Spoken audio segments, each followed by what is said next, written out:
सच साहेब, आज के दोहे से हमें क्या समझने को मिलने वाला है। जिस व्यक्ति को अनुभव का ज्ञान है, उसके लक्षणों के बारे में क्या कहा जाए। वह साधु असाधु में भेद नहीं देखता है, क्योंकि बिना ज्ञान अनुभव नहीं होता और बिना अनुभव ज्ञान की उन्नति नहीं होती। और आज के दोहे से यही समझने को मिलने वाला है, तो कृपया करके पूरा सुनना और ध्यान पूर्वक सुनना, तभी आप इस दोहे को अच्छी तरीके से समझ पाओगे। कबीर साहब जी का दोहा। ताको लक्षण को कहे, जाको अनुभव ज्ञान, साध असाध न देखिए, क्यों करी करुणा बखान। कबीर साहब जी कहते हैं, जिसे अनुभव का ज्ञान है, उसके लक्षणों के बारे में क्या कहा जाए। वह साधु असाधु में भेद नहीं देखता है, वह सामदर्शी होता है, अतः उसका वर्णन क्या किया जाए। कबीर साहब जी ने हमें इस दोहे में क्या समझाया है। जिस व्यक्ति को अनुभव का ज्ञान है, उसके लक्षणों के बारे में क्या कहा जाए। अनुभव और ज्ञान को हमें अच्छी तरीके से समझना होगा, क्योंकि बिना ज्ञान अनुभव नहीं होता और बिना अनुभव ज्ञान की उन्नति नहीं होती। क्योंकि हम हमारा ज्ञान हर जगह इस्तेमाल नहीं कर सकते, किंतु अनुभव हर जगह तुरंत कार्य करता है। पर लेकिन आप किसी ऐसी परिस्थिति में फंस गए जिसका आपको कोई अनुभव ना हो, तो वहां आप कैसे बचोगे। उस चीज का ज्ञान ही वहां से आपको बचा सकता है, क्योंकि ये एक दूसरे के पहलू हैं। बिना ज्ञान अनुभव नहीं होता और बिना अनुभव ज्ञान की उन्नति नहीं होती। ज्ञान की उन्नति तो तभी होती है जब हमें अनुभव होता है, जब हम किसी चीज को ग्रहण करते हैं, हम किसी चीज को जानते हैं, समझते हैं और उस चीज का हमें अनुभव हो जाता है, तो हम अपने जीवन में हमेशा ही सही मार्ग पे चलते हैं। हम हर परिस्थिति से निकल सकते हैं। अगर जीवन में सफलता पाना चाहते हो, तो उस चीज का अनुभव होना चाहिए, उस चीज का ज्ञान होना चाहिए, तभी आप अपने काम में सफलता पा सकते हो। अगर आप अपने जीवन में भक्ति मार्ग पे चलना चाहते हो, तो उसका ज्ञान होना भी जरूरी है। पर आपको ऐसे गुरु की आवश्यकता होगी जिसे अनुभव का ज्ञान हो, वो इसके योग्य हो कि वो आपको ज्ञान दे सके, अपने जीवन में आपको सत्य मार्ग पे चला सके, आपके अंदर के सारे संदेह, भ्रम, शंकाएं सब दूर कर दे ईश्वर के प्रति। ऐसे गुरु की आपको आवश्यकता होगी। अगर आप भक्ति मार्ग पे चलना चाहते हो, तो आपको गुरु की आवश्यकता होगी, क्योंकि गुरु आपको ऐसा ज्ञान देंगे कि जिसके बाद आपको किसी भी चीज का भेदभाव नहीं करोगे, क्योंकि आपको ईश्वर का ज्ञान हो जाएगा। पर यहाँ रास्ते अनेक हैं, पर मंजिल सबकी एक है। सभी को ईश्वर में ही जाके समा जाना है।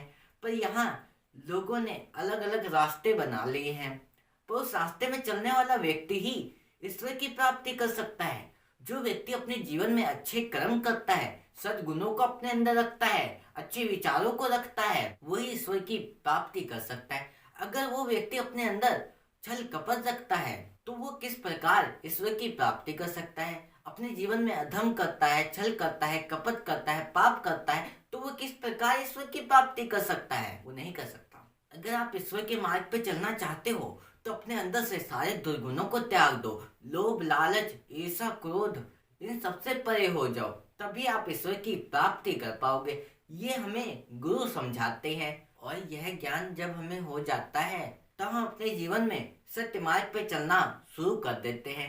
फिर उसके लक्षणों के बारे में क्या कहा जाए। उसके अंदर ऐसे गुण आ जाते हैं, उसके बारे में हम कुछ कह ही नहीं सकते, क्योंकि वो अपने जीवन में इतने अच्छे काम करता है, अच्छे कर्म करता है, अच्छे विचारों को रखता है, अच्छे गुणों को अपने अंदर रखता है। वो किसी की सहायता करता है, किसी की मदद करता है। वो कभी अपने जीवन में गलत कर्म कोई करता ही नहीं है, क्योंकि वो ये जानता है कि समय सबसे बलवान होता है।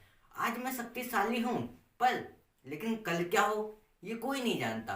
इसीलिए अपने जीवन में कभी किसी चीज का अभिमान मत करो, किसी चीज का अहंकार मत करो, क्योंकि यहाँ सब कुछ एक पल में ही चले जाना है। ये देह भी ईश्वर की दी हुई है, कब ये मिट्टी में मिल जाए इसका कोई पता नहीं है। इसीलिए अपने जीवन में अच्छे कर्म करो, सत्य मार्ग पे चलो, कभी अपने मार्ग से मत भटको। ये ज्ञान तो आपको गुरु के द्वारा ही संभव हो पाया। जो व्यक्ति साधु असाधु में भेद नहीं देखता, वह किसी भी प्रकार का भेदभाव नहीं करता है। वो सब मनुष्यों को एक समान दृष्टि से देखता है। और जो मनुष्य किसी प्रकार का भी भेदभाव नहीं करता है वही सामदर्शी होता है, क्योंकि उसे तो ईश्वर का ज्ञान है। क्योंकि इस संसार में सब मनुष्य हैं, तो किस प्रकार का भेदभाव? क्या ईश्वर किसी प्रकार का क्या भेदभाव करते हैं? वो ये कहते हैं कि ये हिंदू है, ये मुस्लिम है, ये सिख है, ये ईसाई है? नहीं कहते, बस हम ही कहते हैं। तो हमें इस प्रकार का भेदभाव नहीं करना चाहिए। ईश्वर तो सभी को एक समान समझते हैं, पर रास्ते यहाँ अनेक हैं, पर मंजिल सबकी एक है। सभी को ईश्वर के पास ही जाना है, वो किसी प्रकार भी जाए। पर जो व्यक्ति अपने जीवन में अच्छे कर्म करता है, कोई भी पाप नहीं करता, कोई अधर्म नहीं करता, कोई छल नहीं करता, कोई कपट नहीं करता, कोई दुष्कर्म नहीं करता, अपने जीवन में हमेशा ही सत्य मार्ग पे चलता है, वही व्यक्ति ईश्वर की प्राप्ति कर पाता है। और ये ज्ञान हमें किसके द्वारा हुआ? गुरु के द्वारा। जब हमें गुरु मिले, गुरु ने हमें ज्ञान दिया, उस चीज का अनुभव हो गया कि हमें अपने जीवन में सत्य कर्म करने चाहिए, सही मार्ग पे चलना चाहिए। जो मनुष्य किसी भी प्रकार का भेदभाव नहीं करता वही सामदर्शी होता है। अतः उसका वर्णन क्या किया जाए? वो अपने जीवन में हमेशा ही सत्य मार्ग पे चलता है, कभी अपने मार्ग से नहीं भटकता है। और हमें अपने जीवन में भक्ति मार्ग पे चलना चाहिए, क्योंकि भक्ति मार्ग सर्वश्रेष्ठ मार्ग होता है, जिससे हम ईश्वर की प्राप्ति कर पाते हैं। और ईश्वर की प्राप्ति तो तभी होगी जब हमारे हृदय में कोई भी पाप का वास नहीं रहेगा, जैसे कि छल कपट, ईर्ष्या, क्रोध, लोभ, लालच, इन सबसे जो व्यक्ति परे हो जाता है वही व्यक्ति भक्ति मार्ग पे चल पाता है, वही ईश्वर को प्राप्त कर पाता है, क्योंकि उसके हृदय में कोई भी पाप का वास रहता ही नहीं है। ये तो तभी संभव होगा जब आप अपने जीवन में गुरु बनाओगे, गुरु से ज्ञान प्राप्त करके अपने जीवन में हमेशा ही सत्य मार्ग पे चलोगे, कभी अपने मार्ग से नहीं भटकोगे।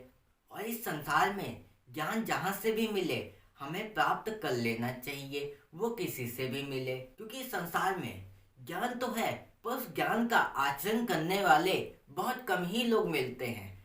पर जो व्यक्ति उन ज्ञान को ग्रहण करता है और सत्य मार्ग पे चलता है, कभी अपने मार्ग से नहीं भटकता है, वही अपने जीवन में ईश्वर की प्राप्ति कर पाता है। वही अपने जीवन में कभी हारता नहीं है, क्योंकि वो ज्ञान की प्राप्ति करता है। और बिना ज्ञान अनुभव नहीं होता, और बिना अनुभव ज्ञान की उन्नति नहीं होती। अगर आप अपने जीवन में सफलता पाना चाहते हो तो उसका अनुभव भी होना जरूरी है। जब आपको ज्ञान प्राप्त होगा तभी अनुभव होगा, और जब अनुभव होगा तब आपको उन्नति होगी। आप कोई भी काम करो उसमें आपको ज्ञान की आवश्यकता होगी, आपको उसका अनुभव होना चाहिए, तभी उस काम में आप सफलता पा सकते हो। उसमें थोड़ा टाइम लगेगा, समय लगेगा, पर आपको सीखना होगा। और अपने जीवन में जितना सीखोगे उतना ही जीवन में आगे बढ़ोगे। इसीलिए अपने जीवन में हमेशा ही सीखते रहो, कभी रुको मत, कभी हार मत मानो। अपने जीवन में एक दिन आप सफलता भी अवश्य ही प्राप्त कर लोगे। और आज के लिए बस इतना ही, फिर मिलेंगे ऐसे ही एक नए दोहे के साथ। और इस चैनल पर ऐसे ही कबीर साहब जी के रोज नए नए दोहे आते रहेंगे, उसे सुनने के लिए चैनल को सब्सक्राइब कर लेना। सत साहेब।